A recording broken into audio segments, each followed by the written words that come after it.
todas, né, dando continuidade às atividades do segundo Empecima e o quarto CIMAPEC, promovido pelo Programa de Pós-Graduação em Ensino de Ciências e Matemática. Agora à tarde nós teremos, né, a honra de ter a presença do professor Ático Chassot, tão comentado nas nossas disciplinas, né, do programa e também nas minhas disciplinas de graduação. Eu me sinto honrada de estar aqui nesse momento, mediando essa palestra, né, e ter esse contato, né, virtual, mas é o que temos, né, ultimamente, né, desse contato o mais próximo que podemos, né, que é por via remota, mas com muita alegria, né, de ter o professor Ático Chassot. Então, eu vou fazer uma breve apresentação, né, do professor. Ático Chassot é professor desde 13 de março de 1961.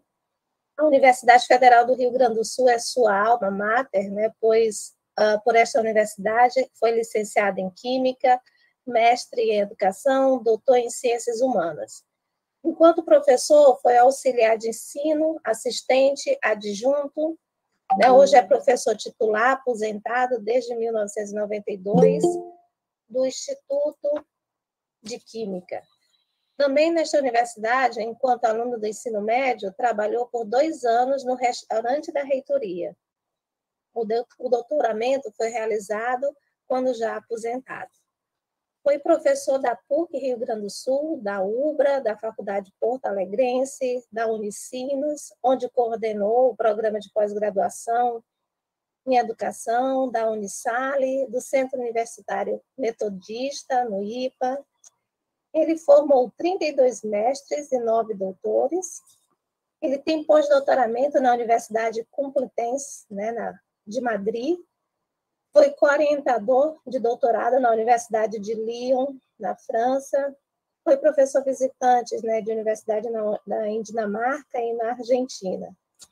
Atualmente, ele é pesquisador e orientador de doutorado na REAMEC, né, Rede Amazônica de Educação em Ciências e Matemática, e desde dezembro de 2018 ele é professor visitante sênior da Unifespa, em Marabá, no Pará. Enquanto professor, já esteve em cursos, palestras em todos os estados do Brasil e em alguns outros países. Nesses tempos pandêmicos, desde 13 de maio de 2020, ele já participou de quase 200 lives. Em 2021, participou como docente em disciplinas da pós-graduação, né, no IFES, da UFBA, e na Unifespa, né, que também ensina, né, na graduação e orienta atualmente 8 mestrandos. Ele recebeu, né, em 2019 o troféu Pena Libertária, né, no Simpro do Rio Grande do Sul, como educador do ano. Sua mais recente distinção acadêmica foi o First Shocking, né, livro escrito em celebração da produção de uma pessoa na contemplação de uma data jubilar. No caso, a contemplação de 60 anos de magistério. É uma obra de quase 30 páginas, 300 páginas, com 19 capítulos, escritos por cerca de 3 dezenas de autores do campus de Uruguaiana, da Unipampa. Cada um desses capítulos detalha dimensões teóricas e empíricas de diferentes ações do professor, né, do ser professor há 60 anos.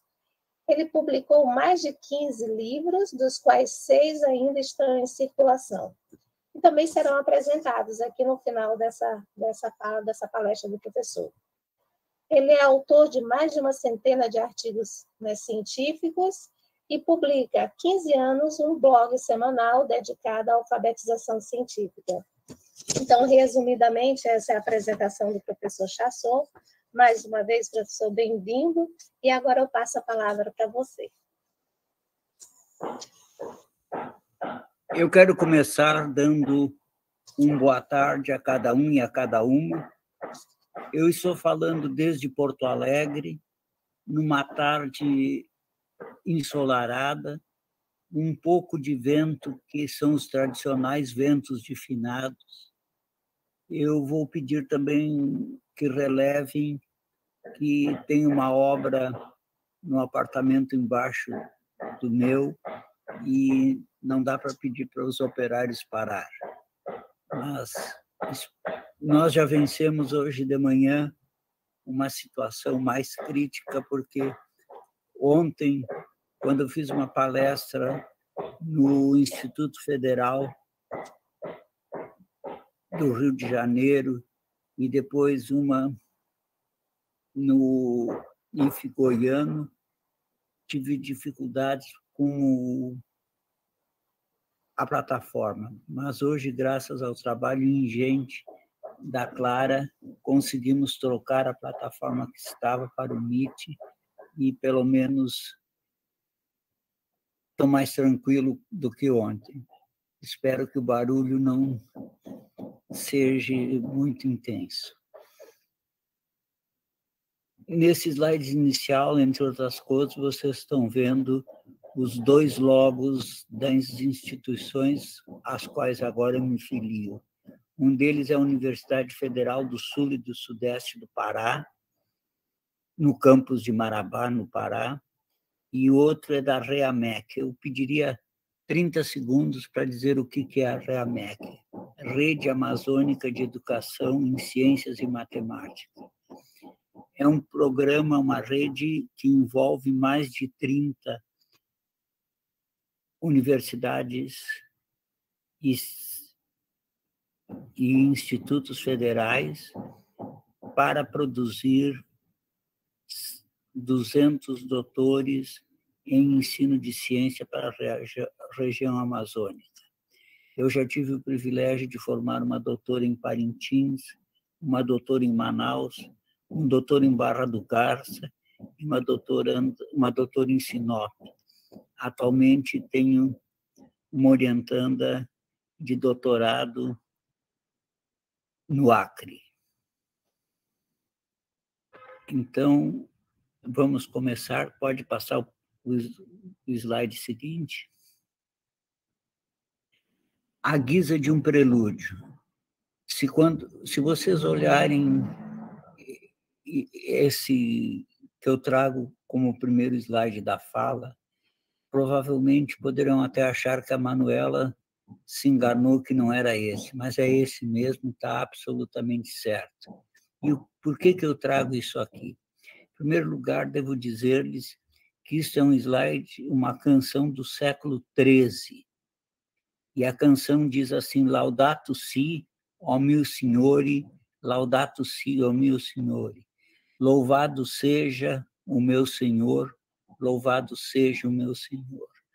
O autor dessa canção, vocês conseguem ver ali,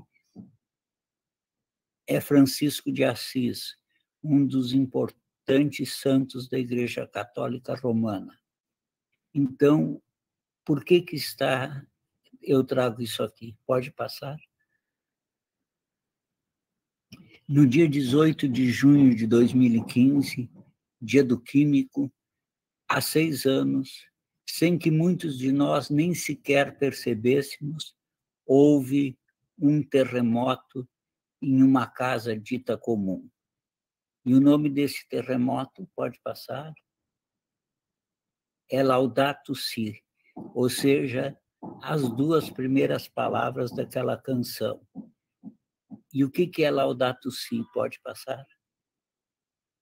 Laudato Si é a carta encíclica do Papa Francisco acerca do cuidado de nossa casa comum. E por que eu estou trazendo isso aqui? Em primeiro lugar, eu quero dizer que eu estou ciente que eu estou falando de uma universidade pública, portanto laica. E eu não quero que, com esse texto, seja insinuado que eu estou fazendo proselitismo religioso. Ao contrário, isso não tem nada a ver com religião. O que eu vou destacar dessa encíclica? Essa encíclica é, talvez, um dos melhores documentos acerca do meio ambiente.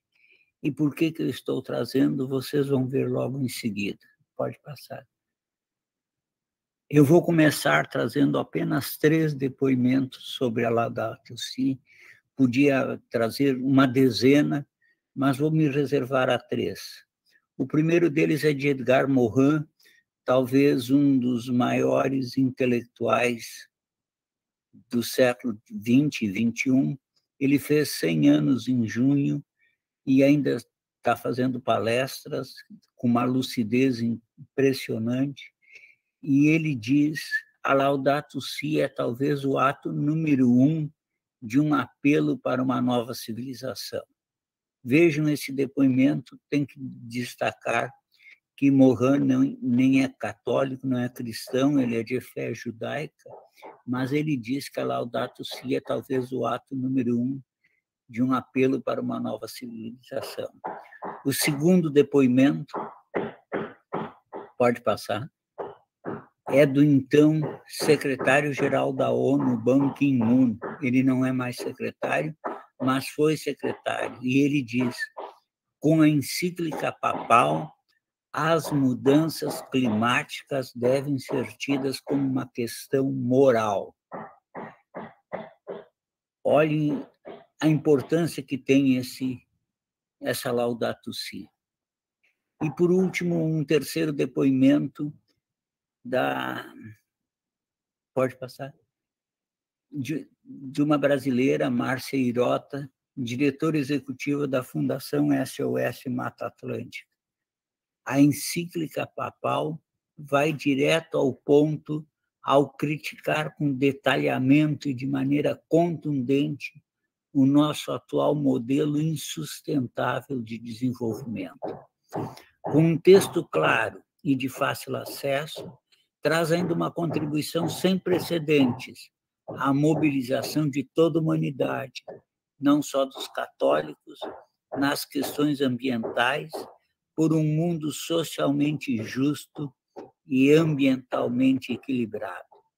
Eu acho que esse documento mostra também a importância dessa encíclica. E por que eu a trago aqui? Pode passar? Eu trago essa encíclica aqui, neste prelúdio, como um antídoto às políticas bolsonaristas que negam o cuidado da nossa casa comum. A nossa casa comum é a terra, e é por isso que eu estou trazendo. Se a gente olhar as políticas acerca do meio ambiente, há razão de sobra de ficarmos preocupados. Seja, por exemplo, ao ataque às reservas indígenas, sejam as queimadas, mesmo que o presidente diga que não tem problema, as queimadas não vai acontecer, porque a Amazônia é muito úmida e, portanto, não tem problema das queimadas. As reservas indígenas são assoladas de uma maneira incrível.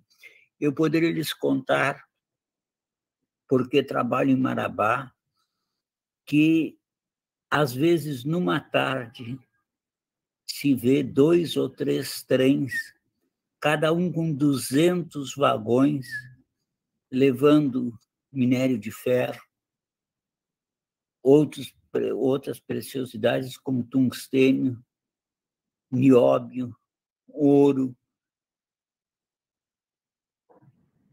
e outras mais, levando do Maranhão, levando de Pará, muito perto de Marabá, até o porto de Itaqui, no Maranhão, para daí ser exportada. Então, vocês só pensem nessa situação, tirar 200 vagões ou 400 vagões ou mais de minérios numa terra. Que devastação eles ficam. E eles envenenam as águas, a Vale envenena as águas, envenena as plantações, as caçadas, e com isso, depois a Vale dá uma recompensa financeira aos indígenas, que eles não sabem bem nem o que fazer com esse dinheiro. Às vezes compram um alimento dos brancos, igual à comida dos brancos, que eles não estão acostumados. Só o que a gente enxerga de embalagem vazias em roda da aldeia é muito impressionante. Então, por isso que eu trago a encíclica. Eu já estou fazendo isso desde antes de começar esse governo amaldiçoado. Eu já tenho feito isso, trazido isso. E, por exemplo, a questão dos agrotóxicos, que são proibidos nos países de origem e no Brasil são usados. Então, eu vou falar um pouco mais sobre a encíclica no pós-fácil. Pode passar. Aqui tem um slide de abertura de uma palestra que eu faço acessando óculos para contemplar o mundo. Eu não vou fazer a palestra hoje, essa é uma outra palestra, mas eu vou pegar dela um excerto que eu queria trazer para vocês para preparar a entrada na proposta de falar de alfabetização científica. Nessa frase tem duas metáforas muito significativas. A primeira metáfora, eu estou chamando um conjunto de mentefatos culturais de óculos. Esses mentefatos, que eu chamo de óculos, é claro que é uma palavra metafórica e, quando eu citar, vocês vão ver. E acessando esses óculos, essa moça está acessando os seus óculos. A gente acessa os óculos, o microscópio, o telescópio, a máquina fotográfica, tudo são acessadas, melhorada a visão. Pode passar? Se vocês olharem esses 6 óculos e vocês observarem uma mesma parcela do mundo natural com óculo 1 e com óculos 6, por exemplo, é claro que nós vamos ver diferentes. E por que nós vamos ver diferentes? Porque os óculos dão a maneira que nós vamos enxergar o meio ambiente. Eu vou citar 6 óculos, a ordem não interessa, e vamos, depois desses 6, eu vou escolher 2 para trabalhar um pouco mais. Pode passar. Os óculos que eu estou citando, o senso comum, o pensamento mágico, os saberes primeiros, os mitos, as religiões e a ciência. Eu estou chamando esses óculos de mentefatos. Essa é muito provável uma palavra que não está no vocabulário de todos vocês. Todos vocês sabem o que é um artefato. Um artefato é um objeto material. Um livro pode ser um artefato, uma caneta pode ser um artefato, um lápis pode ser um artefato. Agora, mentefatos são construções mentais que nós não podemos agarrar, mas elas existem. Por exemplo, se eu dissesse agora o seguinte: pensem num smartphone. Eu não sei quantas pessoas estão nos ouvindo, 30, 40, 50. Cada uma está pensando num smartphone, e esse smartphone existe, só que nós não podemos agarrar. Mas nós podemos operar, inclusive, com mentefatos. Eu vou dar um exemplo. Se eu disser, pense numa roda, ou melhor do que roda, pense numa circunferência. Essa circunferência agora está existindo na mente de cada um de vocês.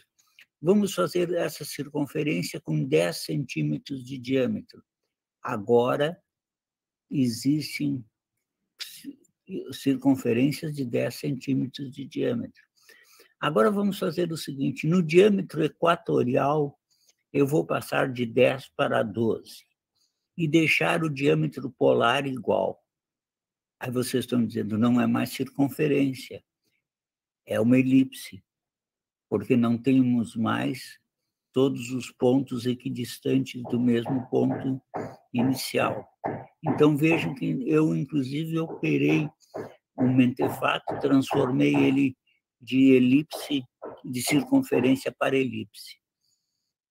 Então, como eu disse, eu vou escolher 2 e vocês já provavelmente estão adivinhando quais são os dois que eu vou escolher para discutir.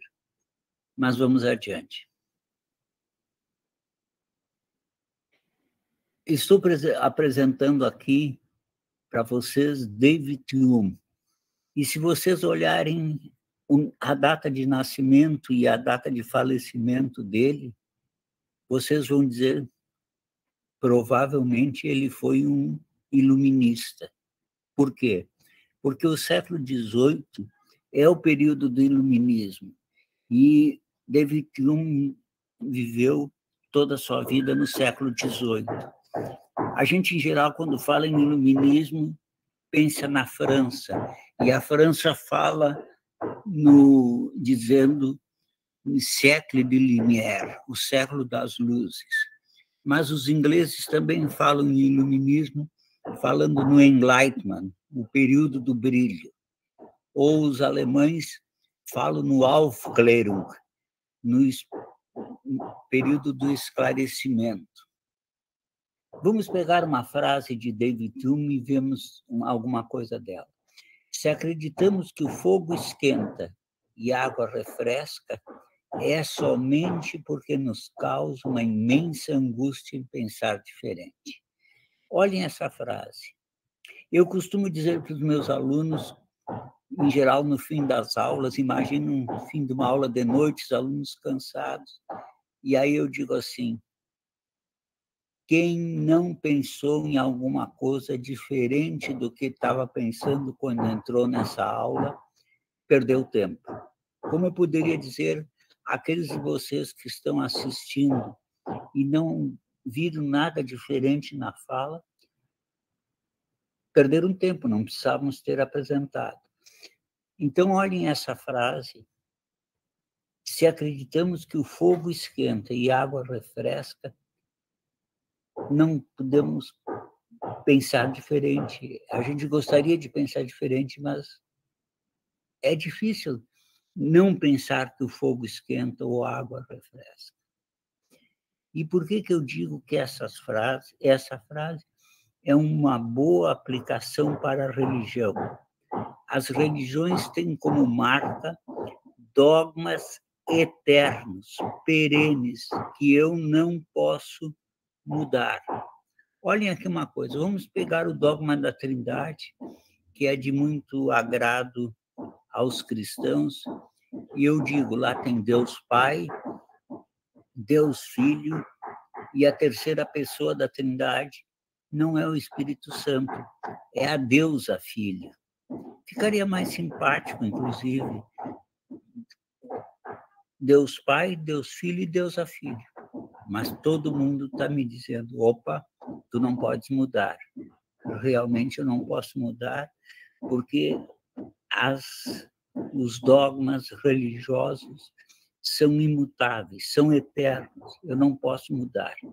Então, fica essa frase da marca, que as religiões operam com coisas que nós não podemos mudar, mesmo que às vezes nos cause angústia. Nós queríamos pensar diferente, nós não podemos. Agora, olhem uma segunda frase. Pode passar? Isaac Newton, que viveu no final do 17, a segunda metade do 17, e já viveu uma parte no 18, tem uma frase que é significativa. Se eu conseguir enxergar tão longe, é porque eu me apoiei nos ombros de outros gigantes. Talvez um dos maiores cientistas, Isaac Newton, quando ele morreu, foi feito um concurso para ver qual era a frase que ia no túmulo dele, e ele está enterrado na abadia de Westminster, perto do Darwin, perto do Rutherford, e lá na sepultura dele diz: a humanidade jazia em trevas, e Deus disse, faça-se a luz, e nasceu Isaac Newton. Quer dizer, realmente ele trouxe muita luz para nós. E nessa frase dele, eu vejo duas coisas que vale a pena olhar.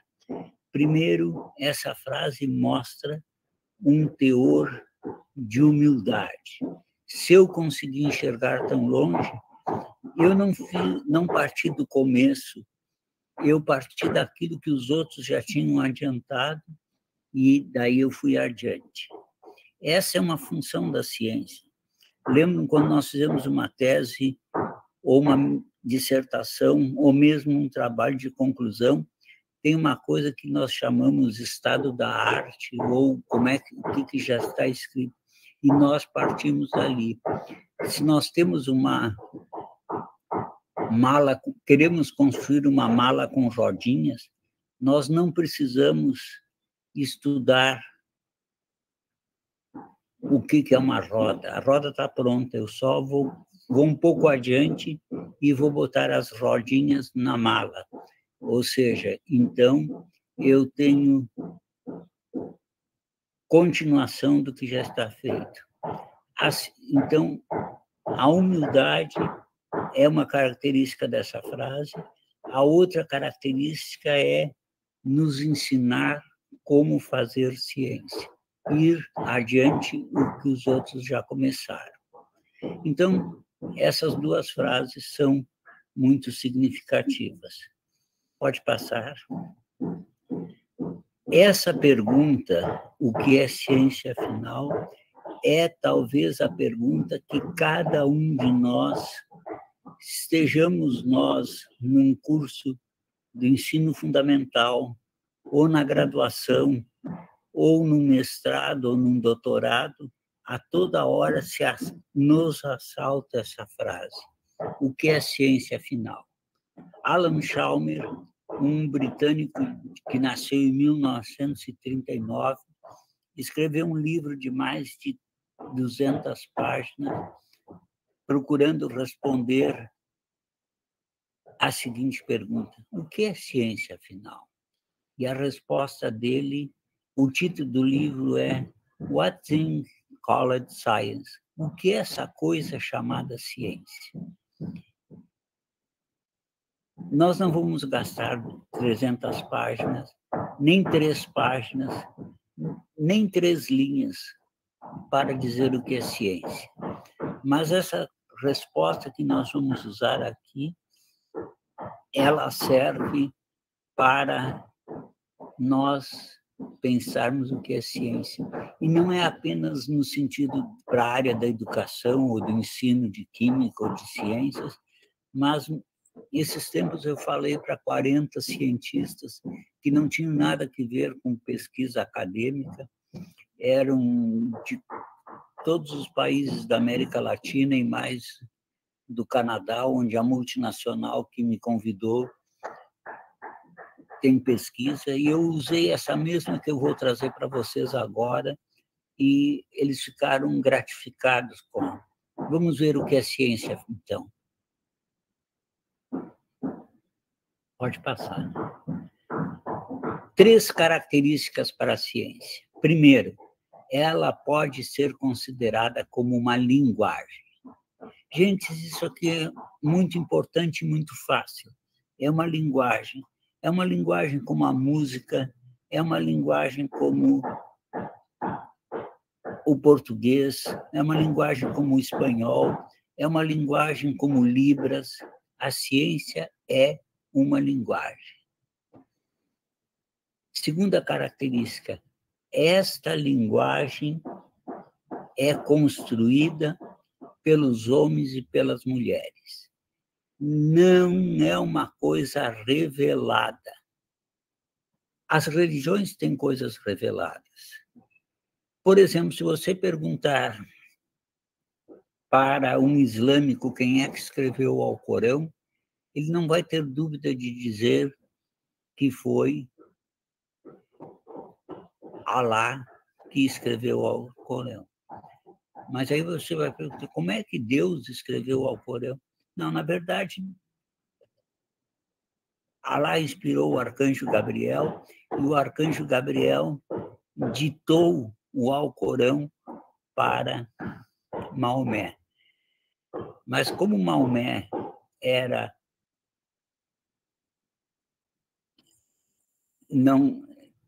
não era letrado, ele não sabia escrever, era analfabeto.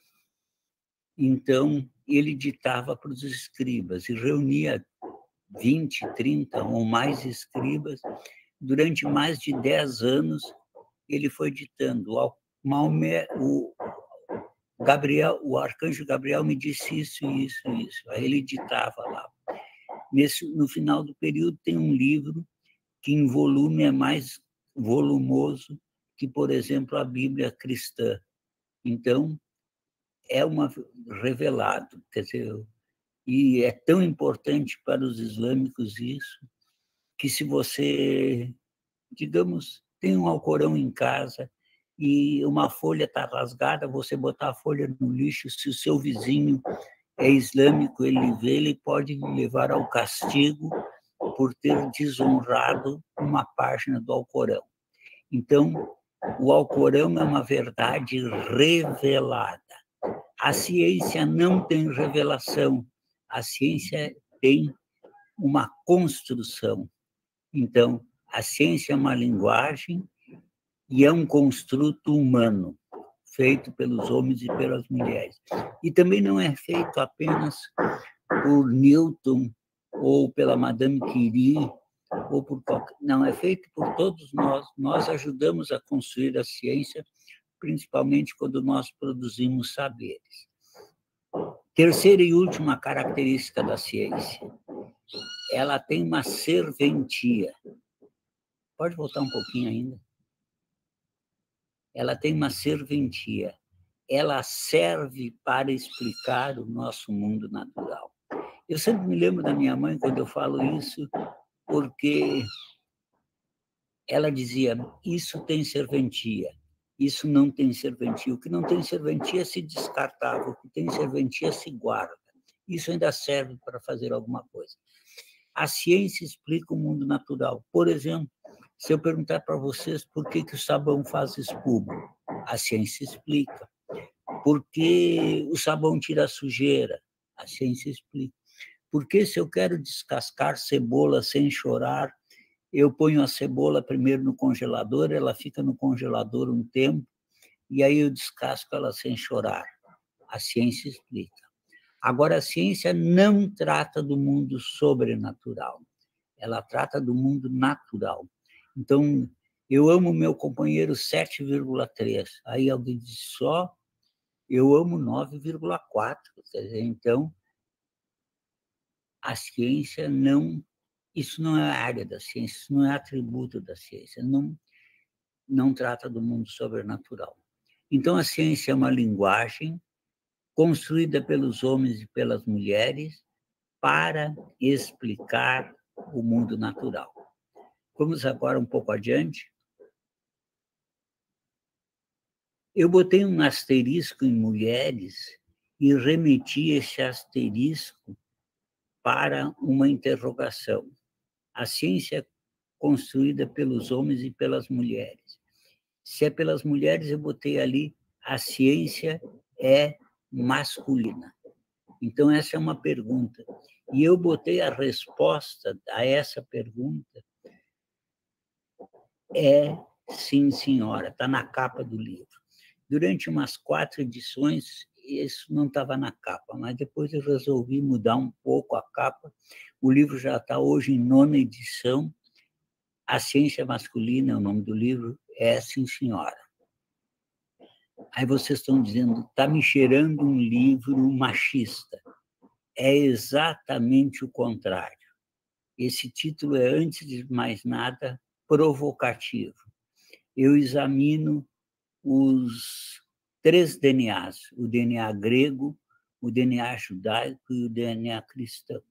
Se eu olho esses 3 DNAs, eu entendo as posturas machistas. E aí é fácil de concluir que nós não somos assim por acaso. Eu ontem de noite falei no Instituto Goiano, o título da palestra era A Ciência Masculina é, sim, senhora.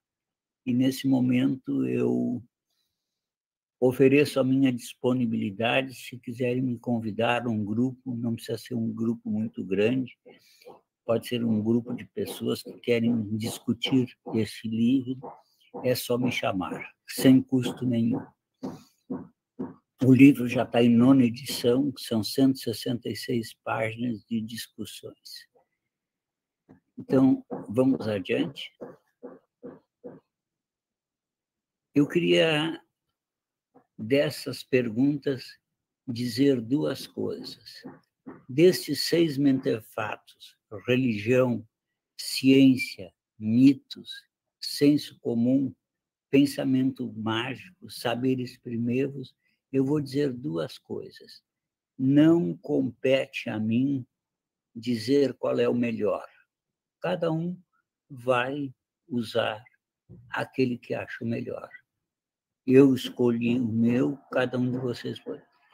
Às vezes, eu posso me valer de mais de um óculos. Mas se eu usar 2 óculos, você já pode imaginar que eu vou ver embaralhado. Um exemplo de eu usar 2 óculos. Se eu disser para vocês, daqui onde eu estou falando para vocês, daqui mais umas horas, vai ter um dos mais bonitos pôr do sol. Aliás, toda cidade diz a mesma coisa. Cada cidade acha que o seu pôr do sol é mais bonito. Aí alguém vai dizer, mas como pôr do sol? Porque se o sol está fixo e a Terra se move, é verdade. Quando eu digo falar num pôr do sol, eu estou falando uma linguagem aristotélica. Se eu sou um copernicano que fez uma teoria 2000 anos depois de Copérnico, nós vamos dizer, em vez de pôr do sol, nós vamos ver a Terra se inclinar de tal maneira que ela oculte o sol. Não é nada romântico, nada poético. Se eu chegar e disser, amada minha, vamos ver um pôr do sol, ela vai preferir a eu dizer, amada minha, vamos ver a Terra se inclinar de tal maneira que ela oculte o sol. Quando eu olho, eu vejo edifícios, esses edifícios fazem com que eu mais cedo tenha um pôr do sol. Vamos adiante? Eu vou comparar 2 óculos. E como vocês previram, os 2 óculos são ciência e religião. Aliás, nas minhas falas anteriores, eu já comparei e classifiquei 2 coisas, já eu disse. Uma tem verdades reveladas, a religião. Outra tem verdade construída, a ciência. 2 palavras vão nortear essa discussão: fé e razão. Há 3 razões para eu trazer essa discussão. Por que não está discutindo senso comum e mitos, por exemplo? Poderíamos, até os mitos são uma das coisas mais bonitas.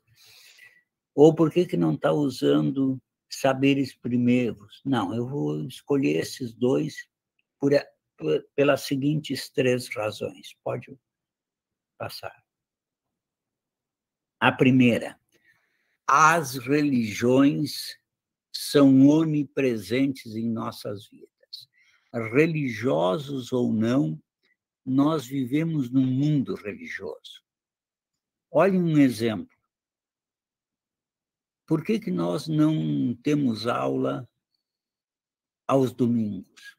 Nós não temos aula aos domingos porque na tradição cristã, que é predominante no Ocidente, o 7º dia é o domingo e que a gente descansa, porque diz o Gênesis que Deus construiu o mundo em 6 dias e no 7º descansou. Então, nós não temos aula aos domingos. Se nós estivéssemos em Israel, nós não teríamos aula em sábado. Os judeus guardam o sábado. Aliás, eles guardam, para usar uma palavra mais bonita, o Shabá. E o Shabá começa quando o sol se põe na sexta-feira e vai até o sol se pôr no sábado. E no Shabá eles não fazem a maioria dos serviços param, não tem bonde, não tem metrô. Eu estive uma vez no Shabá, no Muro das Lamentações, logo quando estava começando o pôr do sol, fui advertido que eu não podia mais usar a máquina fotográfica, porque a máquina fotográfica produz luz, luz pode lembrar faísca, e faísca é proibido. Eles não ligam o café na tomada no sábado de manhã, porque ninguém quer ligar. Eles controlam os elevadores para parar obrigatoriamente no andar que eles querem, porque eles não podem clicar no botão para chamar o elevador. Quer dizer, não se faz. Então, eles guardam o sábado. Se nós estivéssemos num país islâmico, o dia de guarda é a sexta-feira. Aliás, eu sempre digo, nós deveríamos praticar, ao mesmo tempo, as 3 religiões abraâmicas. Aí, na sexta-feira, nós somos islâmicos, no sábado, judeus, e no domingo, cristão. Teriam 3 dias de feriado, que seria, pelo menos, muito simpático. Alguém está lembrando, e os ateus? Então, os ateus nós homenagearíamos segunda-feira, então nós não teríamos aula. Sexta, sábado, domingo e segunda. E nem os deputados só trabalharíamos terça, quarta e quinta. Eu acho que a ideia está sendo aprovada por todos. Olhem os feriados religiosos. Por exemplo, 12 de outubro foi feriado. Por que 12 de outubro foi feriado? Alguém está dizendo o dia da descoberta da América. Colombo descobriu a América no dia 12 de outubro de 1492 e por isso é feriado. É feriado em muitos países da América Latina, mas no Brasil não é o dia de Cristóvão Colombo, como é em outros países. Porque é o dia da criança, também não. É porque é dia de Nossa Senhora Aparecida, padroeira e rainha do Brasil. E aí vocês estão vendo que nem sabíamos que o Brasil era um reino, ela tem, inclusive, uma rainha. Então, esse é um feriado católico. Outro feriado católico é Corpus Christi, por exemplo, só para os católicos, que o corpo e o sangue de Jesus é representado pelo pão e pelo vinho, para um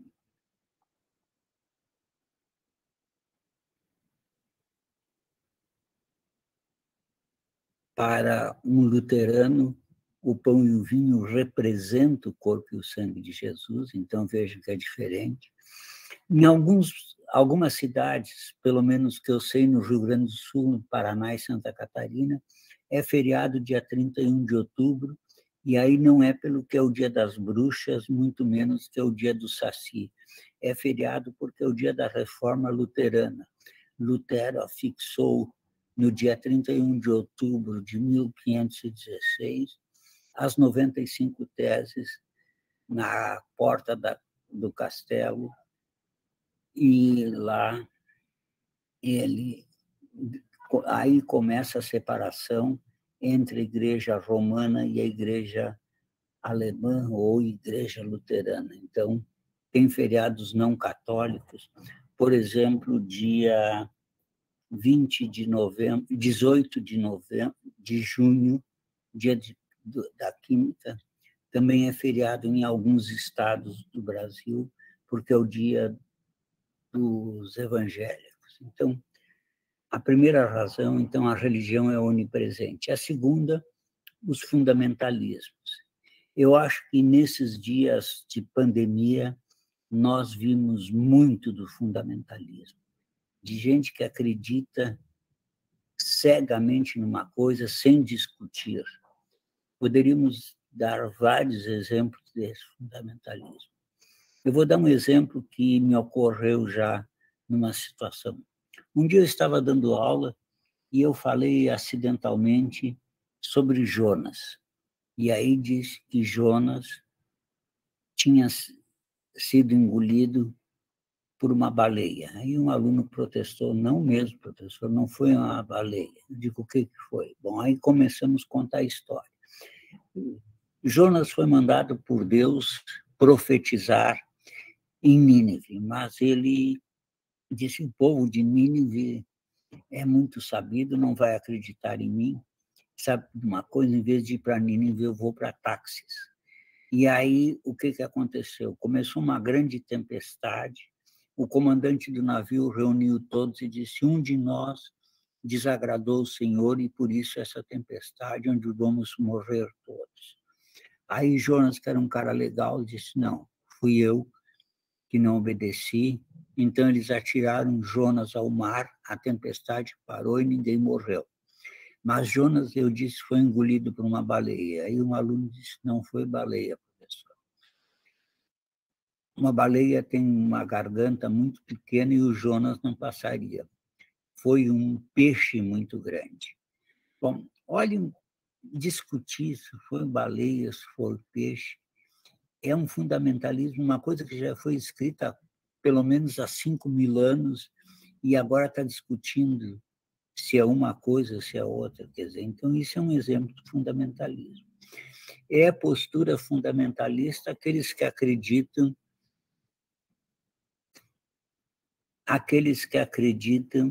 em coisas. Na pandemia, um pastor me contou que um outro pastor contou para ele, portanto, já estão vendo aí a história, aqueles na boca de quem o pastor escarrar ficará isento do vírus, não vai pegar o vírus. Quer dizer, olha que tristeza, não, acho que não podia ter coisa mais nojenta que isso. No século XXI ainda tem gente para fugir da vacina, acredita nessas coisas. Os antivacinismos, eu acho que é um bom exemplo desses fundamentalismos. Por último, a terceira razão é a ateologia. Eu queria dizer que essa palavra não é dicionarizada. A palavra dicionarizada é teologia. Teologia, o que é teologia? Logia sempre é estudo, geologia, biologia, ecologia, necrologia, astrologia, e aí todas as logias. Teologia, teos é Deus, então teologia é o estudo de Deus.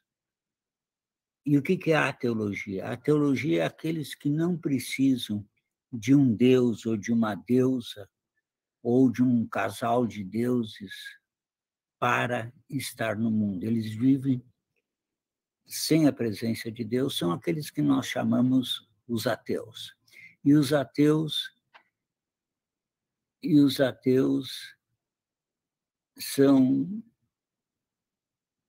estão conseguindo sair do armário. Por quê? Porque primeiro ser ateu era quase que ser condenado à morte. Eu me lembro, não faz muito tempo, palavra cruzada, homem mau de 4 letras, ateu. Olha, o que é, no mínimo, um absurdo, porque um ateu pode ser melhor do que o melhor dos cristãos, pode ser melhor que o melhor dos judeus, o melhor dos islâmicos. Então, a teologia está presente na discussão desses dois óculos que eu vou comentar. Vamos ver primeiro a religião. Cada um olhe se nessa apresentação que vem a seguir a sua religião está bem descrita. Pode passar. As religiões afirmam a existência de uma verdade global, imanente, eterna, completa, que trata tanto da natureza como do homem. Essa verdade tem uma exigência fulcral para crê-la: a fé. Pessoal, aqui tem um verbo que é o verbo muito, muito importante, que é o verbo crer. Existem coisas que eu creio. Existem coisas que têm uma exigência para crer. Eu só posso crer se eu tenho fé. Eu só posso crer se eu tenho fé. Se não estiverem confortados com o verbo crer, troquem por um sinônimo, acreditar. Eu acredito porque eu tenho fé. Eu não sei explicar, mas eu acredito que é assim. Vamos dizer que eu estou chegando e dizendo, olha, pessoal, vou lhes contar uma novidade. Eu acredito em Papai Noel. Eu acredito. Aí alguém fala, acredita em Papai Noel? Ele vem do hemisfério norte. Eu digo, vem do hemisfério norte, vem num trenó puxado por redes, por renas. Aí vocês vão dizer, isso é impossível, não pode. Não sei, mas eu acredito. Até eu já vi esses tempos ele no shopping. Ele traz presentes, sim, mas eu acho que ele traz presente de uma maneira discriminatória. Eu queria ganhar uma bicicleta, pedi uma bicicleta, não ganhei nem um patinete. O meu vizinho, que até rodou na escola, não foi aprovado. Em vez de ganhar uma bicicleta, como ele queria, ele ganhou uma moto. Quer dizer, então, o Papai Noel é injusto, mas eu acredito em Papai Noel. Quer dizer, tem que ter fé para acreditar. As coisas da religião têm fé e elas são eternas. Eu já disse isso para vocês um pouquinho antes, quando eu trouxe aquela frase do Newton. As religiões têm uma verdade que é eterna, completa, e ela trata da natureza. Verbo, crer ou acreditar, exigência para crer ou acreditar, ter fé. Quem não tem fé não pode conseguir acreditar. Vamos ver agora a ciência. A ciência não tem a verdade, mas aceita algumas verdades transitórias, provisórias, em um cenário parcial onde os humanos não são o centro da natureza, mas elementos da mesma. O entendimento dessas verdades, portanto, a não crença nas mesmas, tem uma exigência, a razão. Então, há coisas que eu entendo porque eu uso a razão. O verbo-chave lá, o verbo-chave era crer, acreditar. Aqui o verbo central é entender. Eu entendo.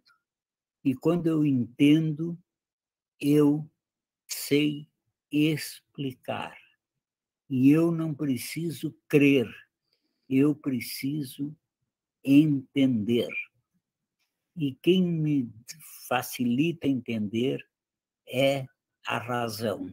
Nessa palavra razão tem uma palavra que vocês não estão enxergando, que é o raciocínio. As verdades da ciência são raciocinadas. Então, alguém está me perguntando o que significa o provisório, que elas não são para sempre. As verdades das religiões são para sempre, são dogma. Da ciência, não.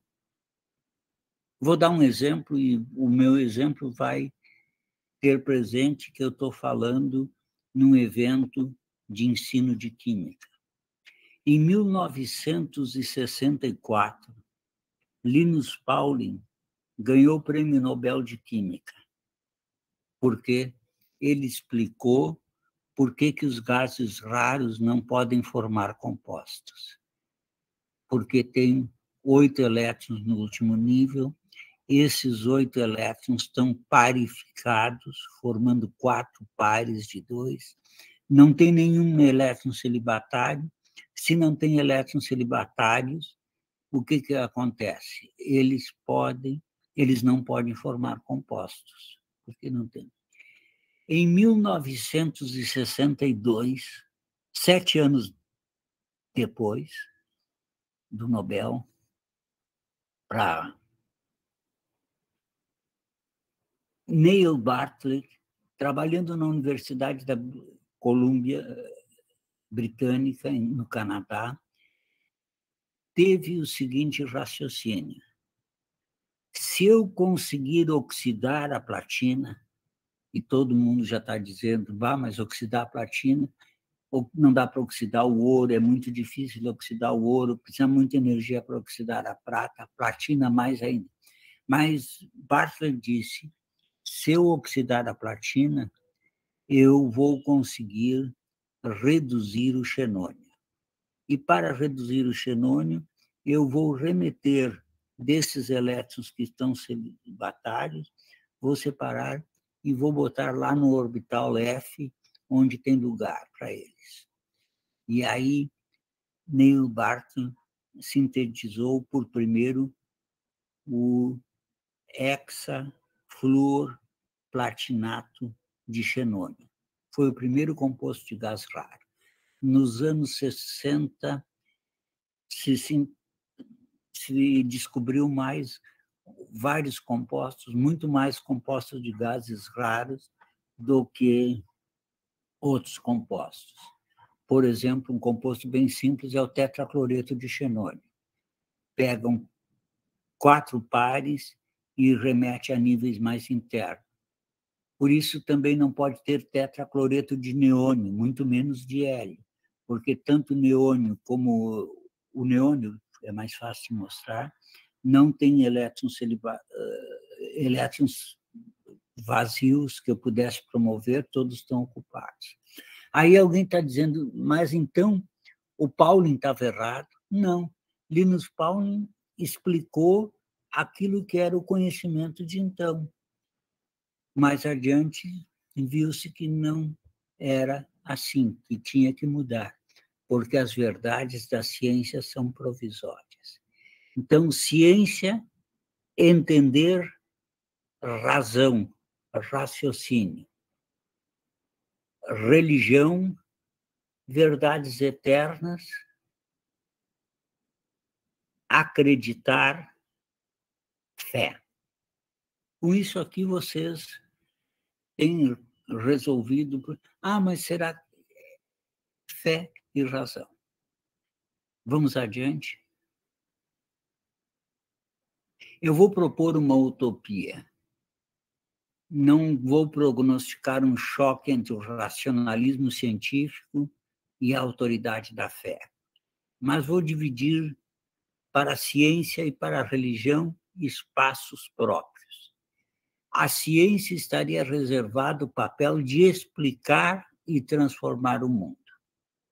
A ciência explica e transforma o mundo. De que jeito?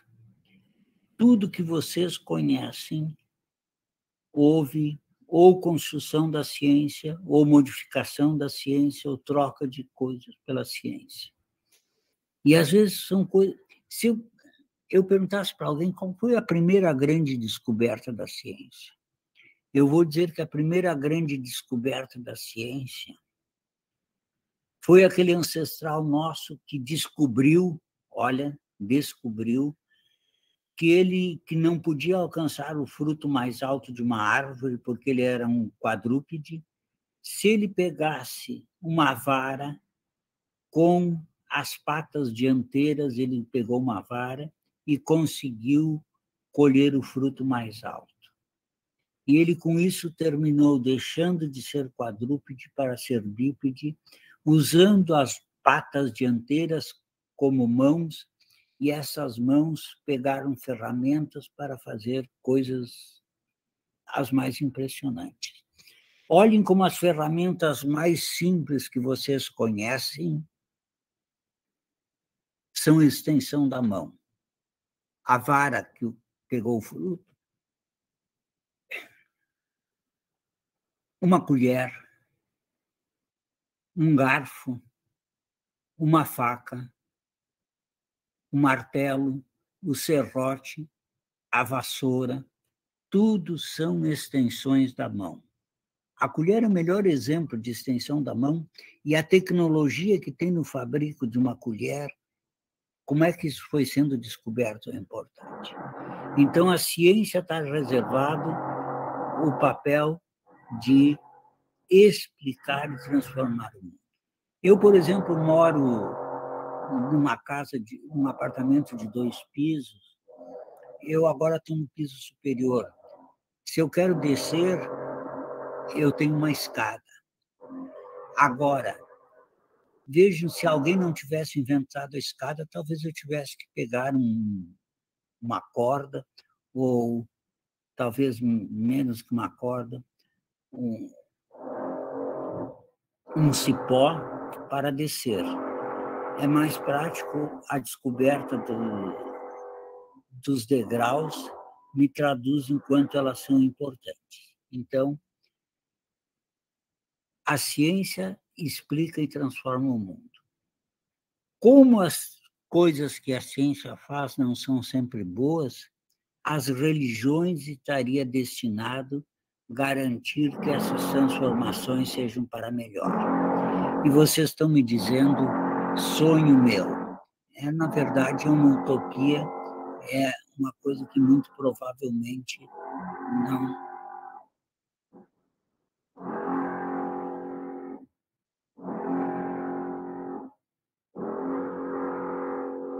Realmente agora o barulho está difícil, mas vamos lá. Então, as religiões garantem que as transformações sejam para melhor. Aliás, a ciência não é boa ou má. Quem é bom ou má é quem usa a ciência. Querem um exemplo?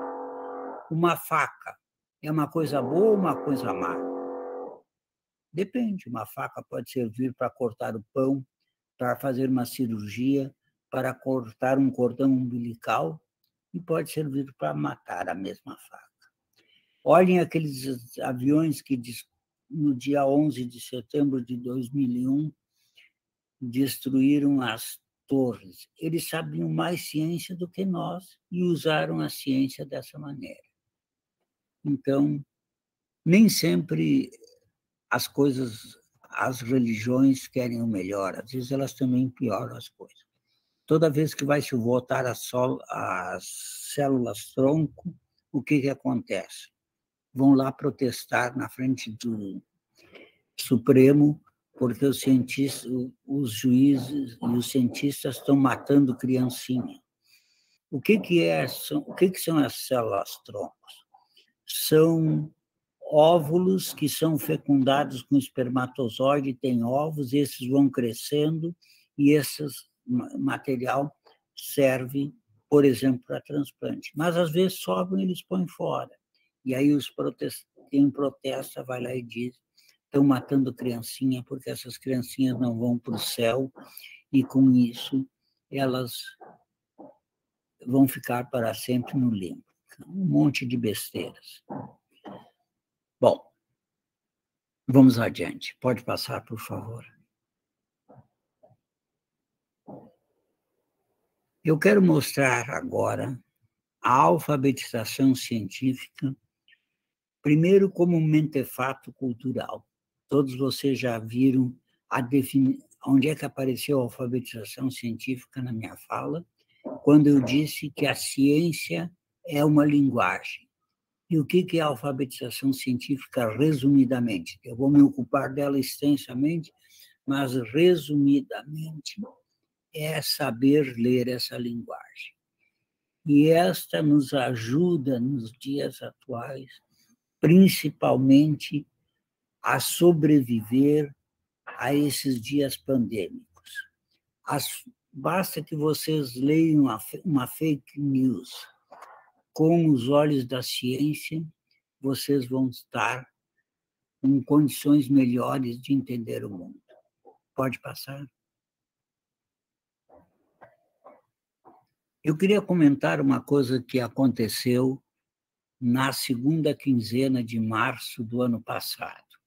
Houve um fenômeno nacional. De repente, e foi de repente mesmo, alunos, pais, avós, irmãos mais velhos, empregadas domésticas, professores, todos os brasileiros foram declarados como detentores de expertise em ensino à distância. Gente que nunca tinha visto, nem sabia o que era ensino à distância, agora teve que ajudar nos temas das crianças, nunca tinham estudado aquilo, tinham que ajudar. Muitas vezes os temas eram verdadeiras charadas, como eu acompanhei alguns, mas então, de repente, tudo estaria resolvido com a tal de ensino à distância. Pode passar.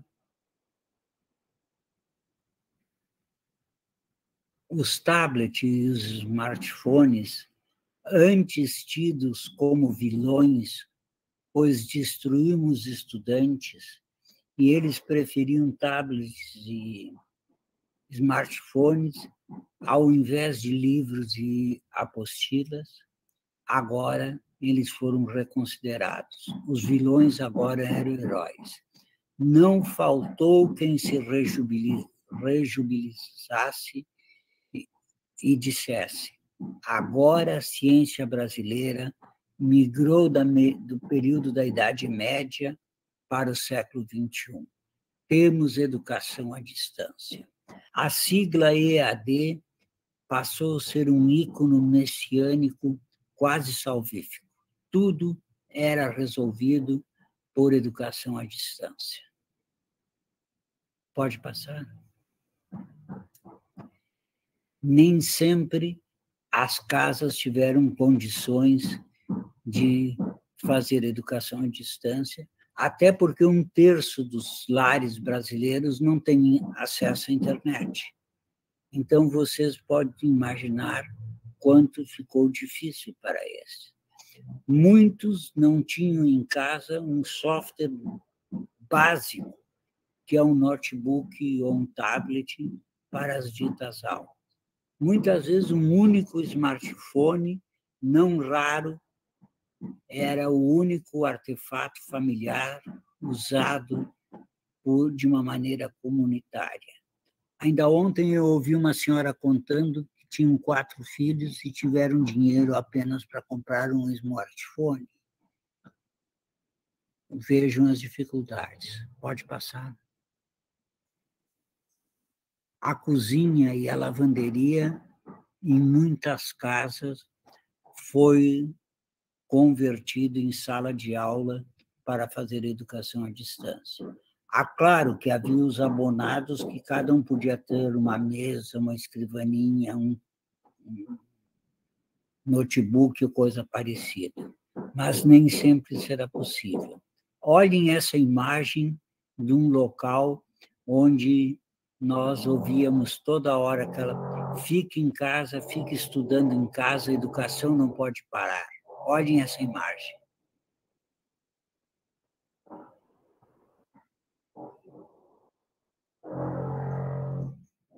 Acesse a plataforma e faça suas tarefas e envie online. A educação não pode parar. Vocês podem imaginar, nessa peça onde tem uma mãe ali dando de mamar para um nenê, tem uma outra, não sei se lavando, cozinhando, parece que tem um bujão de gás ali perto, o outro está lá estudando. Então, vocês estão imaginando quanto foi cruel essa atividade de fazer educação à distância. Pode passar? Então, uma das dimensões da ciência é ser uma linguagem.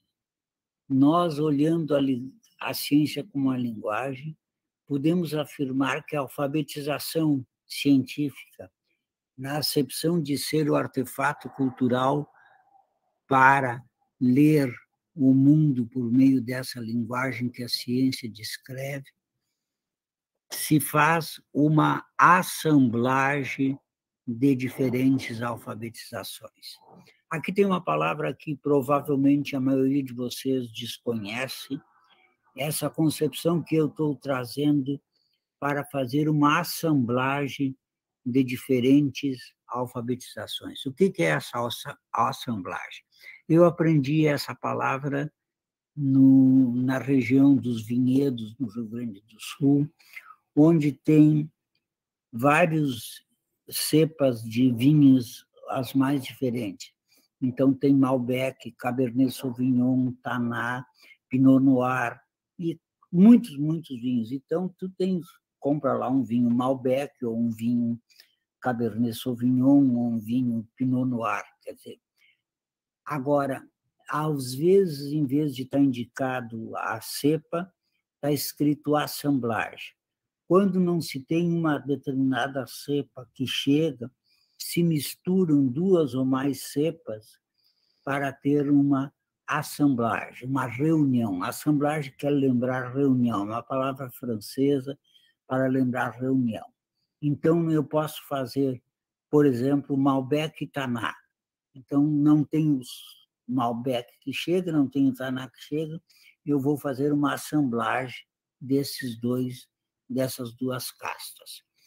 Nós aqui vamos fazer a assemblagem das mais diferentes alfabetizações. Por favor, o seguinte. Nós vamos falar,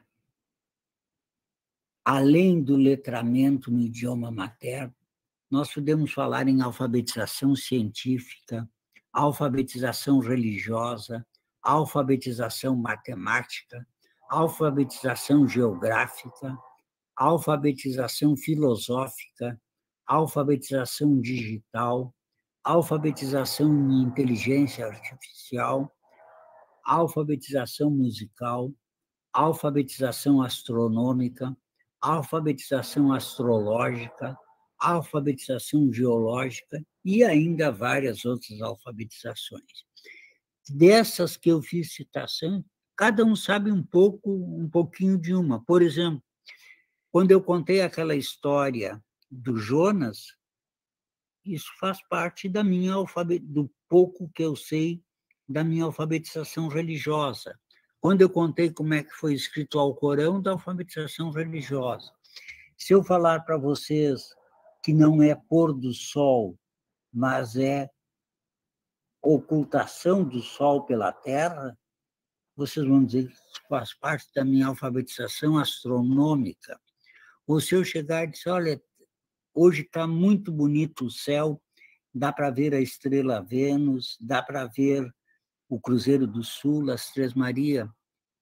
Ou se eu estudar como é que acontece uma música e eu vou dizer, olha, isso aqui é uma música clássica, isso faz parte da minha alfabetização musical. Assim tem esta miríades de alfabetizações. E com elas eu vou fazer uma assemblagem.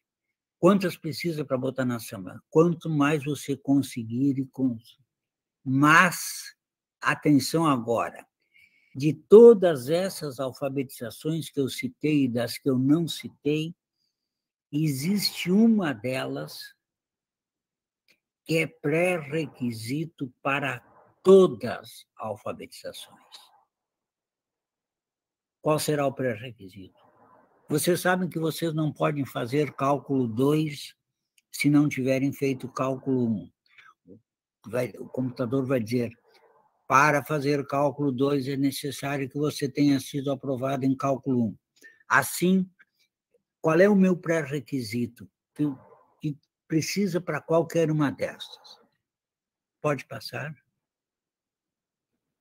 Para entender o pré-requisito, eu vou precisar contar-lhes uma coisa muito importante. Todos os humanos que vocês conhecem, eu, nós, vós, eles, pessoas que moram no Ocidente e no Oriente, pessoas que moram no Brasil e pessoas que moram na África, todos podem ser divididos em 3 grandes grupos em termos de alfabetização digital. Atenção, agora eu estou falando num pré-requisito que se chama alfabetização digital. Para qualquer uma daquelas alfabetizações, vocês precisam ter uma alfabetização digital. Nós temos um primeiro grupo que são os chamados nativos digitais. Quem são os nativos digitais? Aqueles de vocês que nasceram no século XXI, já nasceram num mundo alfabetizado digitalmente. Então, aqueles que nasceram onde já havia uma alfabetização. Nestes grupos, são aqueles que nasceram no século XXI. Tem muitos deles que nunca escreveram uma coisa com lápis e papel ou caneta e papel. Só escreveram em smartphones, computadores, ou seja, só num meio eletrônico. Não precisam, para mandar um recado, nem ser alfabetizado em língua materna. Ele, com emojis, eles fazem, mandam botar um coraçãozinho chorando, ou um coraçãozinho mandando beijo, ou um coração rompido. Eles podem escrever mensagens. Aliás, essas mensagens nem são originais. Olhem o slide seguinte. Olhem a linguagem dos egípcios há 2000 anos antes de Cristo. É a linguagem cuneiforme. Ali vocês estão vendo algumas coisas, pássaros, pares, ímpares e coisa parecida. Comparem com essa atual, do 2017 depois de Cristo. Olhem quantas coisas ali que vocês já usaram, já mandaram notícias, até mandam um sapato, dizendo que o sapato está estragado, mandam uma garrafa de vinho para celebrar, etc. Tudo através de emojis. Então, isso são os alfabetizados digitais, aqueles que nasceram no mundo digital. Vamos ver um segundo grupo. Pode passar? Os migrantes digitais. Alguns de vocês, não sei quantos, não sei quem, porque não estou vendo ninguém, nascidos no século XX, somos migrantes digitais. Nós éramos, por muitos anos, analfabetos digitais. Nós olhávamos os outros e nós não sabíamos usar muitas coisas nos smartphones, nos computadores, etc. Nós precisamos aprender. Nós viemos de diferentes realidades. Eu vou contar-lhes, e vocês vão se surpreender com o que eu vou dizer agora, que eu usei por primeiro para me alfabetizar uma lousa de ardósia, onde se escrevia com tipo de um bastãozinho de ardósia também. De um lado tinha as linhas duplas para fazer caligrafia, do outro lado quadrículos para fazer contas de aritmética. Era enquadrado mais ou menos do tamanho de um tablet. Então, vocês podem hoje de noite botar no diário que vocês tiveram um professor da idade da pedra contando. Mas hoje eu sou alfabetizado, eu já migrei e me aproximo, nem de perto chego a um nativo digital, porque os nativos digitais têm habilidades que eu não tenho, mas eu sou um migrante digital. Tem um terceiro grupo, que são os alienígenas digitais. E esses, pode passar, provêm de dois grupos muito distintos.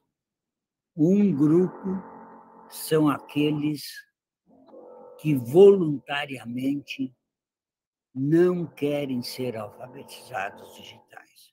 Eu tive colegas, não sei qual é a situação hoje, mas eu tive colegas que não queriam ter correio eletrônico, porque se tivesse correio eletrônico, os alunos vão mandar muitas questões e eles vão perder o seu tempo atendendo alunos. Agora, tem um grupo de alienígenas digitais que não podem ser alfabetizados digitalmente por falta de recursos. Tu precisas, no mínimo, um smartphone. Porque tem uma palavra mágica nova que nós estamos usando agora, não se damos conta que há uns 4 ou 5 anos atrás nós nem falávamos nisso, mas agora é o novo ícone da alfabetização digital, que são os aplicativos. Hoje, se tu não souber trabalhar com aplicativos, tu não consegues te alfabetizar digitalmente. Então, vejo que tem situações diferentes. Eu falei da minha alfabetização com uma pedra. Eu me lembro, só por curiosidade, em 1954, quando eu ganhei a primeira caneta esferográfica. Uma caneta esferográfica foi uma revolução fantástica, porque qual era a grande vantagem da caneta esferográfica em relação às outras canetas? É que elas escreviam a seco.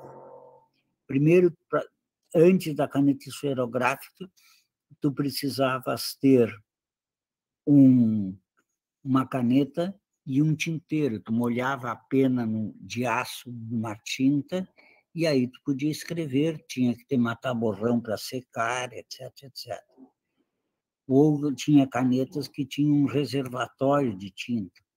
Muitas camisetas eram sujas porque ficavam com mancha, porque essa tinta vazava às vezes. Então, vejam quanto isso é complicado. Agora não, agora escreve num tablet. Então, tem esses dois grupos, aqueles que podem ser alfabetizados, mas não querem, e aqueles que querem e não têm dinheiro. Lembram que para ter internet tem 1/3 das casas que não tem internet. Pode passar.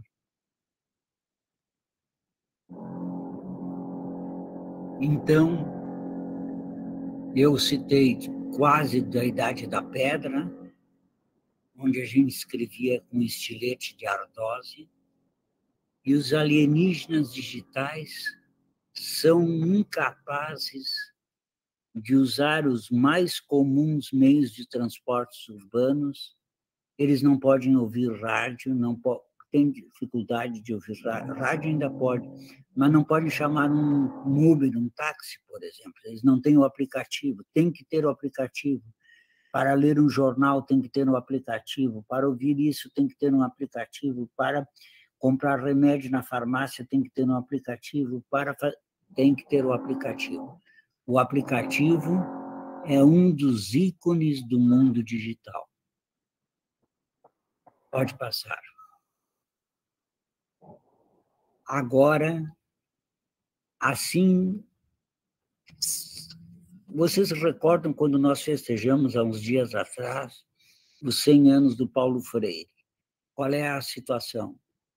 Todo mundo lembrou como ele alfabetizou as pessoas em língua materna.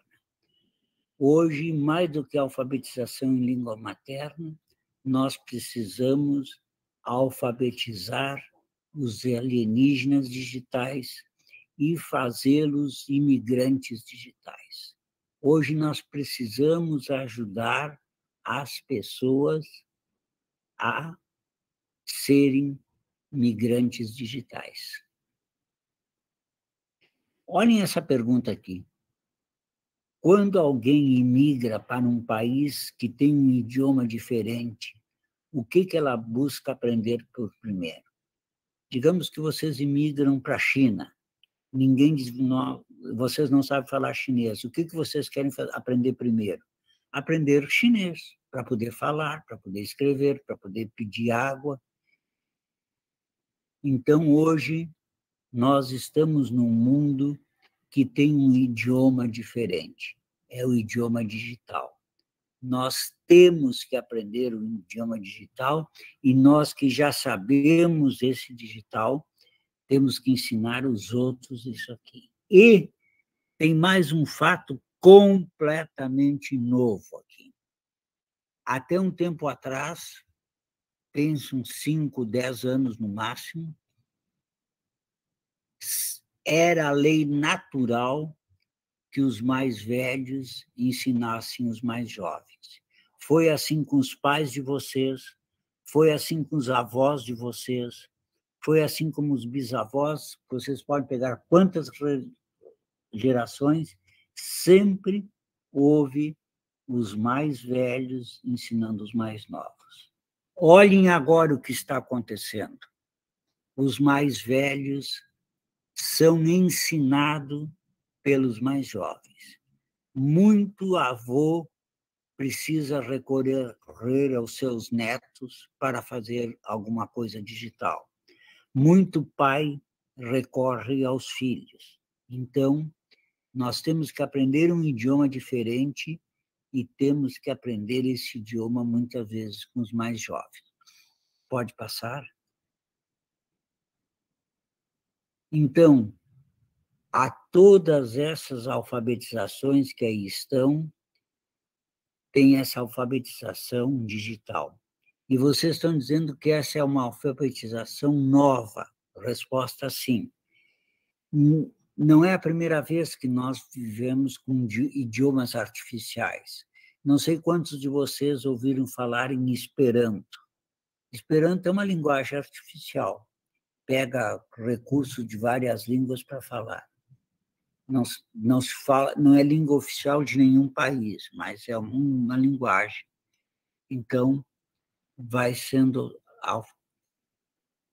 Quem leu o livro do George Orwell, 1984, 83, lá fala na nova língua, a língua nova. Nós estamos, no momento, tendo que aprender uma língua nova, a língua da alfabetização digital. Pode passar?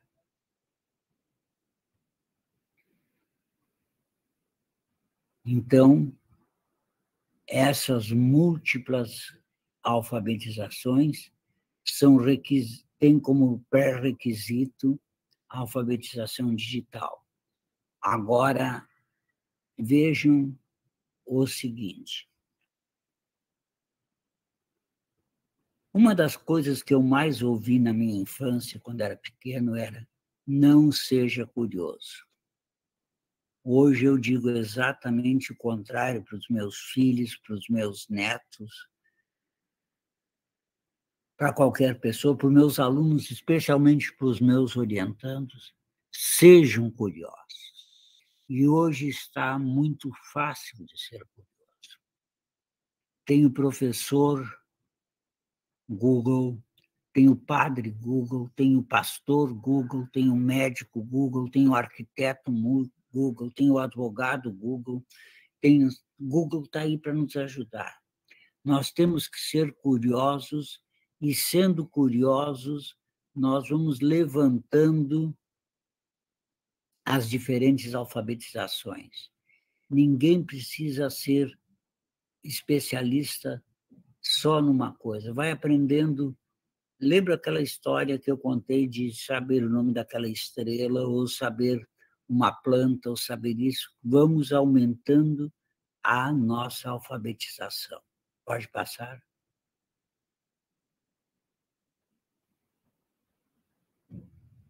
E eu continuo dizendo que essa alfabetização é um antídoto ao pensamento mágico marcado por doses de acientificismo. Lembra a história do pastor que nem dá para repetir aquilo.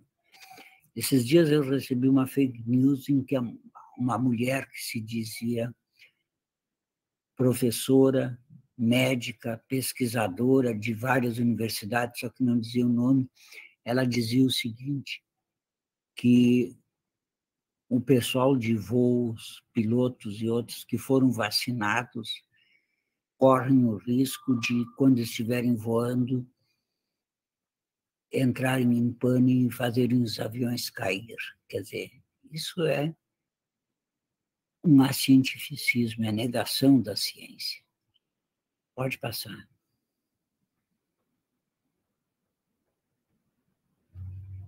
com a alfabetização científica, a assemblagem, é um direito humano, as pessoas têm direito de ser alfabetizadas.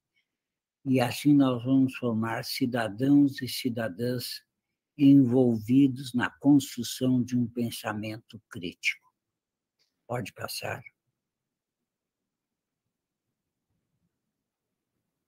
Eu encerro trazendo como pós-fácil, de novo, a encíclica. E ela quer ser um antídoto às políticas do atual governo.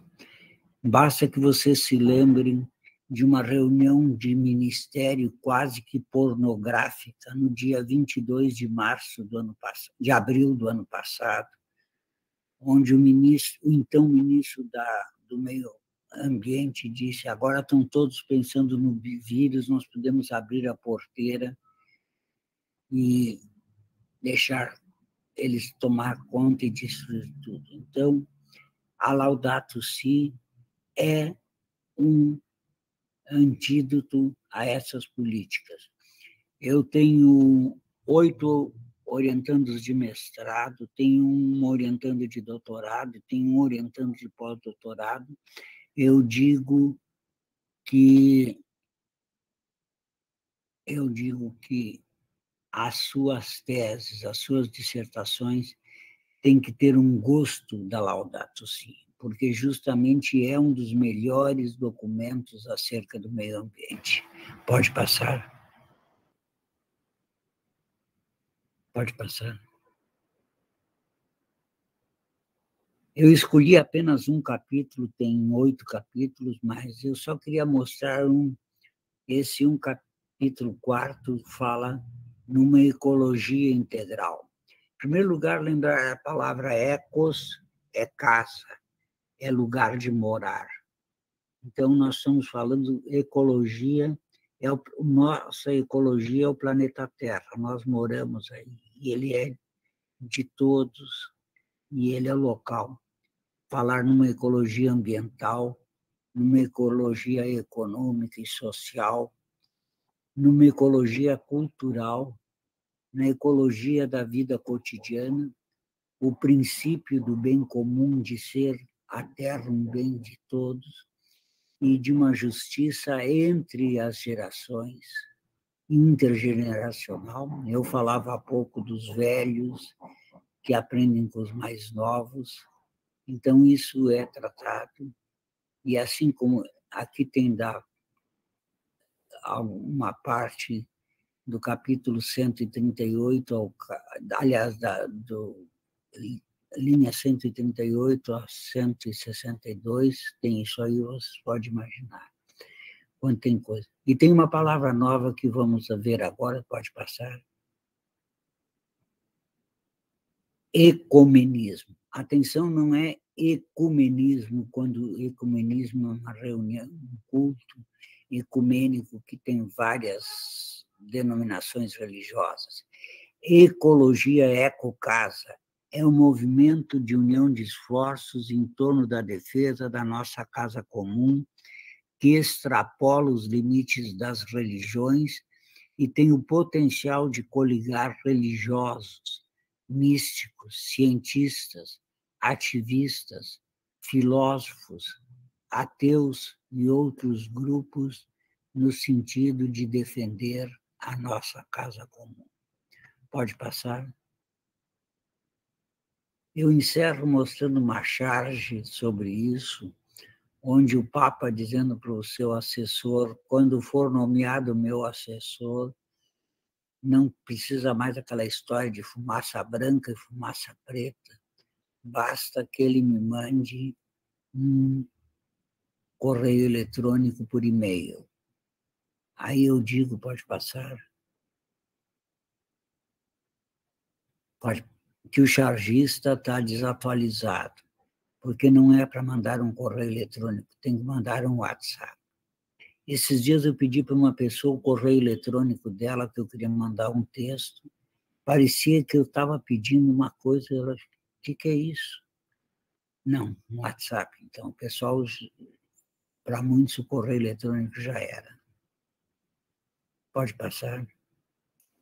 Professor tem o vício de dar tema para casa. Vou dar um tema para casa. Dar uma espiada, dar uma lidinha na Laudato Si. Basta vocês botar no Google Laudato Si, ele vai para o site do Vaticano e lá tem várias línguas, tem filmes, tem detalhes sobre a epístola que vocês vão gostar. Eu já disse que muitos trabalhos têm que ter o gosto da Laudato Si, porque é um dos melhores documentos sobre o meio ambiente. Não tem nada a ver com religião nessa situação. Pode passar? Foi dito pela Clara que no final se comentaria os livros. Eu vou fazer isso muito rápido.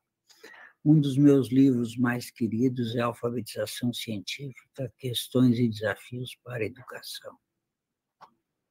Esse livro foi lançado em 2000, está na 8ª edição, e vocês vão achar pouco levar 20 anos para chegar à 8ª edição, mas esses livros não se vendem fácil. Eu tenho muito orgulho desse livro, porque os direitos de 10% que eu tenho direito em cada edição, ele é integralmente, de todas as edições, transferido para o Departamento de Educação do MST, porque foi trabalhando na formação de professores para as escolas e assentamentos que eu aprendi muita coisa. Por isso o livro não é de minha autoria, é do MST. O segundo livro que eu estou falando aqui, pode passar, é esse livro, que é um livro sobre história da ciência. Se alguém quiser saber, eu falei hoje em Revolução Copernicana, em Postura Aristotélica, é um livro sobre história da ciência. Ali tem a capa original, é um livro já desde 1994, já teve mais de 30 reimpressões. A ciência através dos tempos. Começa com uma frase polêmica. Admira, meu filho, a sabedoria divina que fez o rio passar perto da grande cidade. Vocês vão gostar de ler esse livro. Outro livro, pode passar. Educação com Consciência, é um livro que eu escrevi no pós-doutorado em Madrid. Tem um capítulo, foi escrito na Espanha, tem um capítulo sobre Inquisição. A Espanha teve uma Inquisição de 3 séculos. Tem um capítulo sobre sementes caipiras, tem um capítulo sobre bruxaria, porque os espanhóis dizem que não acreditam em bruxas, mas que elas existem. Então, esse livro, Educação com Consciência. Outro, pode passar. Para quem é útil o ensino, é minha tese de doutorado. Conforme foi dito, eu fiz o meu doutorado depois de aposentado na Universidade Federal. Então, eu comecei tarde, porque não tive ocasião antes. E esse livro é a tese. Eu mostro que a maioria das coisas que se ensinam não servem para nada. Mas esse livro tem algumas soluções. Pode passar. Esse aqui vocês já conhecem, Ciência através dos Tempos. Vale a pena dar para quem é machista. Pode passar o seguinte. Das disciplinas à indisciplina. Só com o nome desse livro vocês já podem entender o que eu trato. Eu discuto a não existência de disciplinas. Mostro que não existe uma coisa que é química, física, não existe. É um conjunto de disciplinas. Pode passar. Esses 2 que estão aí mostrados estão esgotados, mas se alguém encontrar num sebo, vale a pena. 7 escritos sobre educação e ciência. Não saiu da primeira edição, mas é muito bom esse livro. Claro, eu que estou dizendo. Memórias de um professor, hologramas desde um trem misto. Também está esgotado, foi publicado quando eu fiz 50 anos de professor, em 2011. Pode passar. Esse livro não fui eu que escrevi, foram os professores do departamento, do campus de Uruguaiana, da Unipampa. Ele é chamado um Festschrift, um livro que se escreve em homenagem à carreira acadêmica de uma pessoa. Aqui esse livro tem 19 capítulos que tratam sobre as coisas que eu defendo, que eu escrevi, quer dizer, uma síntese das coisas do meu pensamento.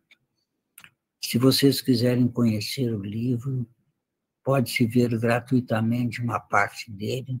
Eu recomendaria que lessem gratuitamente o prefácio, que foi feito pela professora Silvia Nogueira, e o pós-fácil vale a pena ler. É só botar www.editoraunijuí.com.br, produto 2321. Pode passar.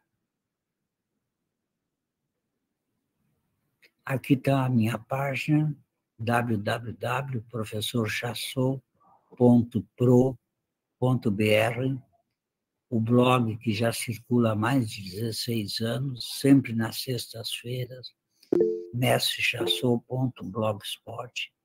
Tem uma livraria virtual, tem resenha de livros. O meu endereço de correio eletrônico é a melhor maneira de me localizar, achassou@gmail.com, canal no YouTube, no Facebook, etc, etc. Pode passar.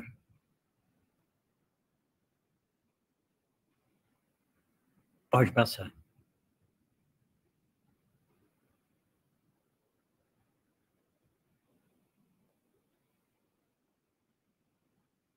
O seguinte, por favor, Manuela. Volta uma. Eu vou deixar uma última pergunta. E se eu tiver... Não. O seguinte. Se eu tivesse que dizer, olha, pode passar. Esse aí.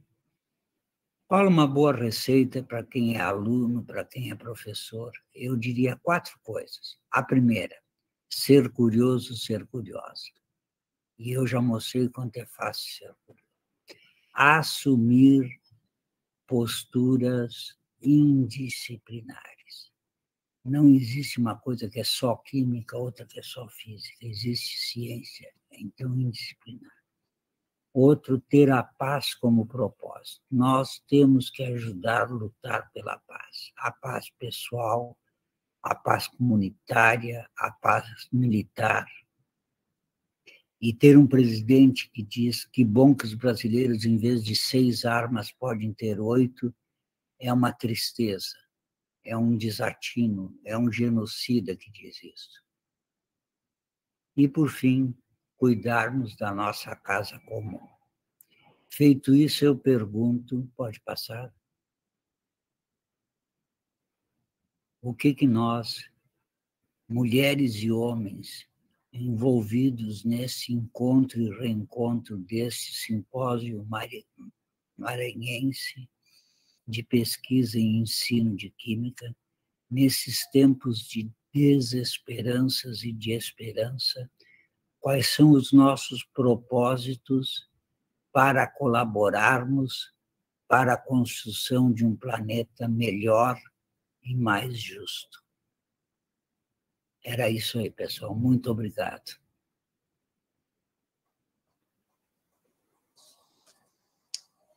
Ok, professor Chassot, nós é que agradecemos, né? Muito obrigada, né, pela sua fala. Aí eu vou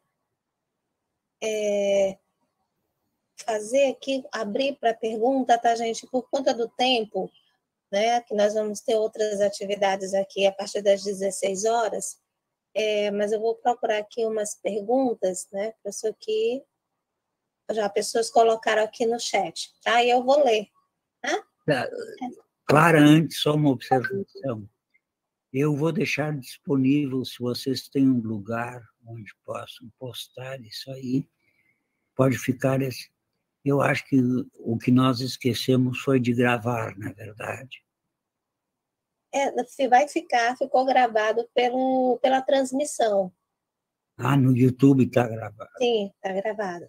Ah, bom, então tá. E as lâminas pode deixar na página do evento. Ok, nós lhe agradecemos, então, professor.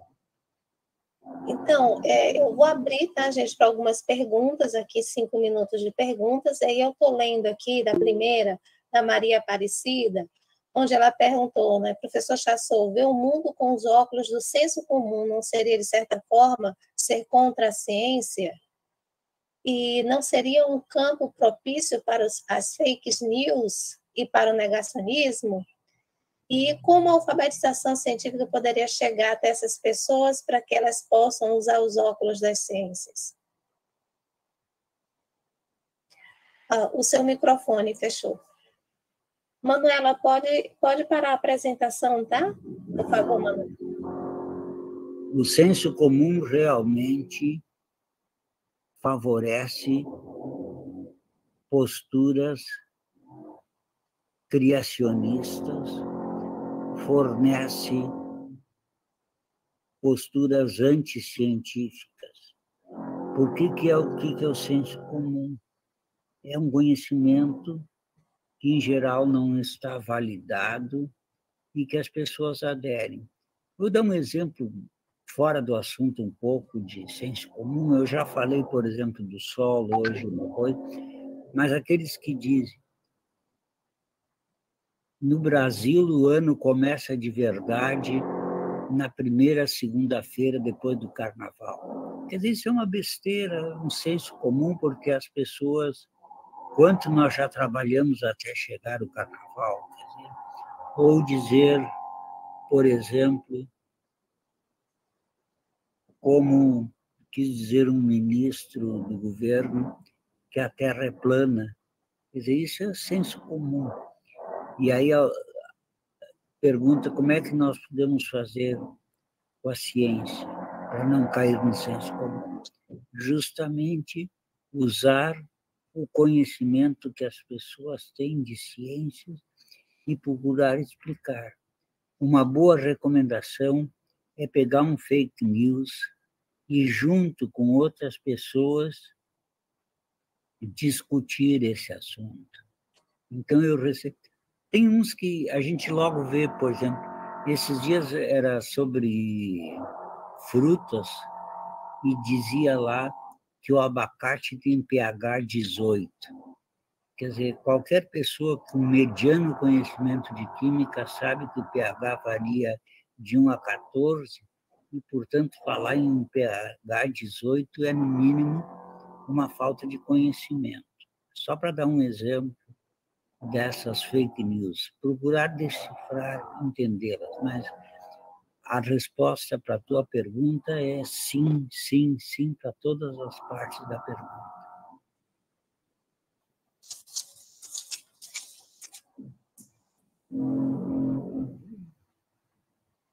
Acho que temos tempo para mais uma pergunta. Isso, temos, professor. Aqui, eu vi ainda há pouco, o Carlos Alberto, né, perguntou como podemos minimizar o efeito Dunning-Kruger. Acho que é isso, né? Assim que fala. Como podemos examinar? Eu não entendi a pergunta. Como podemos minimizar o efeito Dunning-Kruger. O Carlos Alberto, se quiser pronunciar correto, se eu não estiver pronunciando, pode pronunciar. Está correto, professora. Dunning-Kruger. Ok. Eu não entendi. Carlos Alberto, eu não entendi a última palavra. Dunning-Kruger, professor. Eu acho que eu não sei o que é. Um efeito que as pessoas têm... Primeiro, é uma honra ouvi-lo, professor. Parabéns pela brilhante palestra. É um efeito que as pessoas acham que tem muito conhecimento sobre uma coisa superficial, depois que eles começam a pesquisar, eles vão baixando a autoestima. Ah, tá. Eu acho... Se tu me perguntasse, eu prefiro que uma pessoa saiba pouca coisa do que de muitos conhecimentos, a respeito de muitos conhecimentos, do que saber de um conhecimento tudo e não... Ou seja, se eu tiver que escolher assumir, eu prefiro usar uma postura generalista do que a postura do especialista. Eu acho que eu sou um generalista, eu procuro me interessar de tudo, entender de tudo. E não sei muita coisa de uma outra coisa. Eu acho que é isso, Carlos Alberto. A gente tem que procurar ser um generalista, eu acho. Principalmente quem trabalha com educação. Ok. Então, a gente, por conta do tempo, viu, gente? Nós não temos mais tempo para perguntas, então a gente vai ter que encerrar a sessão, porque agora às 16 horas começam outras atividades. Então, eu, em nome, né, do segundo EPCIMA, do quarto CIMAPEC, agradeço imensamente a presença do professor Ático Chassou, a sua disponibilidade, né, os seus conhecimentos compartilhados nesta tarde muito proveitosa. Né, nós temos aí, como eu já falei, né, vai ficar gravada, né, essa sessão, né, pelo canal do YouTube da UFMA, e né, para quem quiser, né, aproveitar novamente, assistir novamente, vai ter a oportunidade. Professor, gratidão por esse momento. Né, para a gente, para o PP100 é a primeira vez, né, que acho que na UFMA, né, dentro do curso de Química, não me recordo, enquanto aluna, né, da UFMA, né, da sua presença, então, lhe conheço desde estudante, continuei lendo seus livros, suas obras durante a pós-graduação, hoje utilizo nas minhas aulas de graduação e pós-graduação, e, portanto, eu estou muito honrada de estar mediando esse momento, de estar lhe ouvindo, meus alunos lhe ouvindo, outros do PP100 ouvindo e de outras localidades. Então, agradeço a presença de todos e todas e imensamente ao professor Ático Chassou. Clara, muito obrigado. Eu agradeço particularmente o empenho que tu tivesses para trocar a plataforma. A quem ajudou, eu agradeço muito. Agradeço a Manuela por ter passado os slides. Muito obrigado, Manuela. E agradeço a cada uma e a cada um que assistiram. Quero renovar a minha disponibilidade. A minha agenda de novembro foi muito intensa. Eu amanhã vou fazer uma fala, depois de amanhã eu vou fazer uma fala na Universidade de Viçosa, dos seus 50 anos. E a partir de dezembro a minha agenda está folgada. Se alguém quiser convidar, não tem custo nenhum para falar para um grupo, pode ser um grupo pequeno, pode ser para alunos de uma turma, é só combinar. Tem na minha página, tem diferentes títulos, tem a palestra da ciência masculina e outras mais. Muito obrigado a cada uma e a cada um, para todos o melhor. E vamos cuidar do planeta Terra. Isso mesmo. Então, vamos para a sua presença aqui. Muito obrigada. E no nosso contato estreitado, com certeza terão outros convites, né? Muito obrigado. Obrigado, Carlos Alberto, por puxar as palmas. Então, gente, boa tarde a todos. Só o aviso, tá? Que as sessões de apresentações dos trabalhos orais já vão começar agora às 16 horas. Os links estão informados na página do evento. E boa tarde para todos. Nos vemos agora em outras salas. Tchau, tchau, gente. Obrigado, professora, pela oportunidade de participar. Obrigado da palestra. Tchau, tchau. Imperatriz aqui assistindo. Que bom, que bom.